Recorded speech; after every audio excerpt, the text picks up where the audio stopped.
अश्विन कृष्ण पक्ष की प्रतिपदा तिथि से अमावस्या तक पितृपक्ष होता है। पितृपक्ष के पखवाड़े में लोग अपने पूर्वजों को याद करते हैं, उनके द्वारा किए गए उपकारों के लिए उनका आभार व्यक्त करते हैं।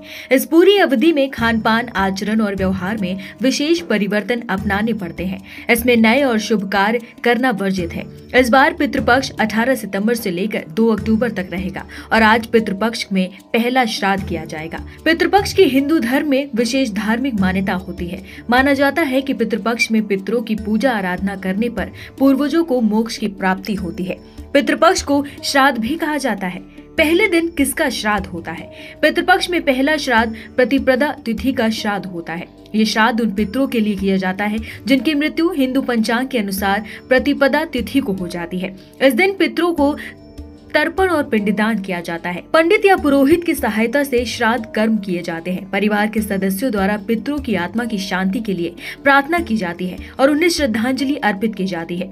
श्राद्ध में ब्राह्मण भोज और गरीबों को भोजन व दान देने का भी प्रावधान है और इन दिनों में पितरों का तर्पण, पिंडदान और श्राद्ध किया जाता है। पहले श्राद्ध पर 18 सितंबर के दिन कुतुब मुहूर्त सुबह 11:50 से दोपहर 12:19 तक रहेगा। इसके पश्चात रोहिणी मुहूर्त दोपहर 12 बजे से शुरू होकर दोपहर 1:28 तक रहने वाला है। अगला अपहरण का मुहूर्त दोपहर 1:28 से शुरू होकर दोपहर 3:55 तक रहेगा। श्राद्ध के दिनों में पितरों की तस्वीर के समक्ष रोजाना नियमित रूप से जल अर्पित करना शुभ माना जाता है। तर्पण करने के लिए सूर्योदय से पहले जूड़ी लेकर पीपल के वृक्ष के नीचे स्थापित की जाती है। इसके बाद लोटे में थोड़ा गंगा जल, सादा जल और दूध लेकर उसमें बूरा, जौ और काले तिल डाले जाते हैं और कुशी की जूड़ी पर 108 बार जल चढ़ाया जाता है। जब भी चम्मच से जल चढ़ाया जा रहा हो तब मंत्रों का उच्चारण किया जाता है।